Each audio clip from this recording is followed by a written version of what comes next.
Today, we're going to talk about this invisible force that's pretty much reshaping our entire digital world, event-driven architecture. And we're going to tackle it with a really cool analogy, thinking of it as the nervous system for all our software. Okay, let's get right into it. But before we get into the solution, let's start with a problem. A really common frustration that I guarantee you have felt before. It's what I like to call the digital disconnect. You've been there, right? Use an app, you change a setting, maybe you update your profile, but it feels like the rest of the system, the other apps and services you use, they just didn't get the memo right away. It's like they're lagging behind. I mean, here's the classic example. You go to a website, you explicitly update your communication preferences to stop getting marketing emails, and then what happens? Moments later, another one lands in your inbox. That lag, that delay, happens because a lot of older systems update data in these big, slow batches instead of in real time. And that little disconnect, it just shatters the whole user experience. So, how in the world do we fix this? Well, the answer comes from a pretty fundamental shift in architecture. The idea is, instead of systems having to go and ask for new information, we build them to react instantly when things happen.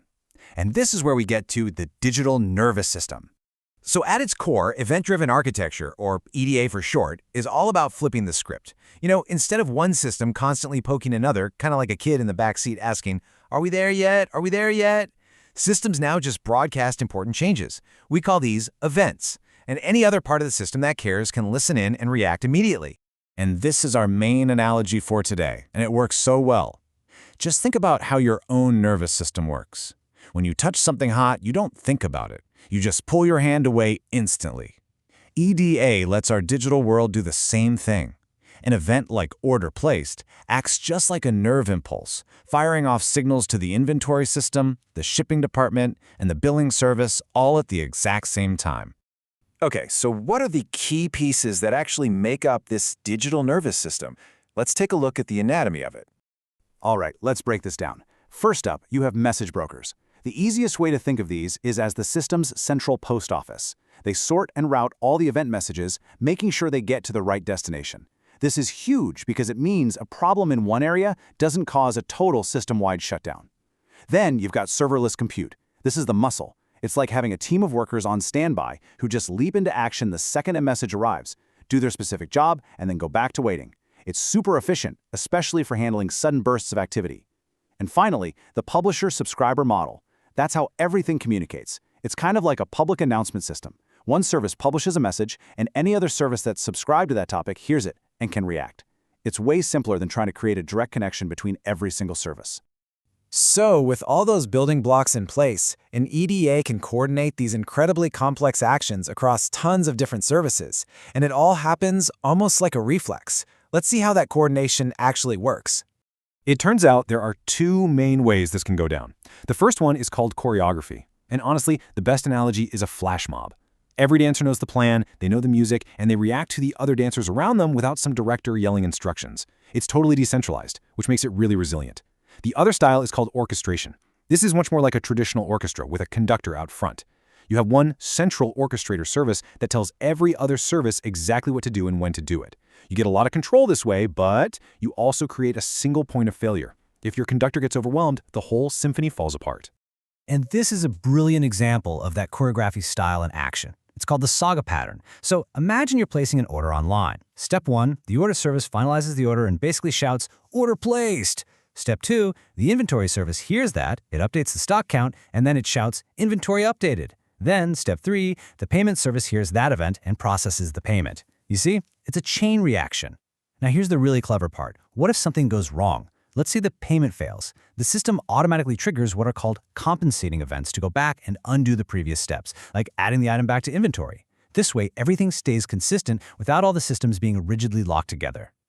But, just like any nervous system, this digital one isn't perfect. It can have its own glitches, its own illnesses, if you will, that developers and architects really need to plan for. So there are 3 really big challenges you have to watch out for. First, events can show up in the wrong order, and that could obviously cause chaos. The solution is to use logical timestamps. Think of it like giving every event a now serving number to make sure they're handled in the right sequence. Second, you might accidentally get the same event twice. You definitely don't want to charge a customer twice for one order. So we fix this by giving every single event a unique serial number and just keeping a list of the ones we've already processed. Simple. And third, services can just fail for a moment. They can have a hiccup. The fix here is to retry, but you have to do it smartly. Instead of just hammering the failing service again and again, you use a system that waits a little bit longer between each retry. This gives the struggling service a chance to recover. But out of all the potential glitches a system can have, there's one that is so common and so tricky that it deserves its own moment in the spotlight.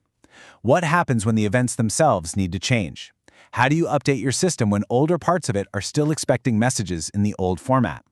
This is the huge challenge of what we call schema evolution. So teams have come up with a few common ways to handle this. You could, for instance, just stick a version number right in the event's name or maybe inside the event's data. Another way is to create totally separate channels or topics for each version. Or if you want to be really organized, you can use a central schema registry to keep track of everything. But honestly, all of these can add a lot of complexity, especially for the service that has to send the event. It might end up having to publish multiple versions of the same event just to keep everyone in the system happy. And all of that complexity leads to a more radical, but frankly, often much better philosophy that you hear from experts in this space. And the rule is simple. Just don't make breaking changes. Ever. Design your event formats to be backward compatible from day one. The rule of thumb is you can always add new optional fields, but you can never remove or rename existing fields, and you can never change the data type of an existing field. It takes a lot of discipline for sure, but it can completely get rid of the headache of versioning down the line. Okay, so after navigating all those potential challenges, you might be asking yourself, why go through all this trouble? Well, the payoff, the real-time payoff, is what makes EDA a complete game changer. The benefits are truly transformative. Because all your services are loosely connected, you get this incredible scalability and resilience. One service failing doesn't bring down the whole ship. You can build user profiles in real time, figuring out who someone is across all their devices the very moment they log in. And this is huge. You could propagate things like privacy consent instantly across the entire system. And all of that, it adds up to the one thing users actually care about: a seamless, consistent experience no matter where they are. And that brings us right back to where we started. By building this digital nervous system that processes events the very instant they happen, event-driven architecture directly solves that digital disconnect problem. Your preferences get updated everywhere, immediately. The entire system is always in sync, always working with the absolute latest information. So, I'll leave you with this one last thought. Our digital world today operates in milliseconds. Our expectation for everything is now.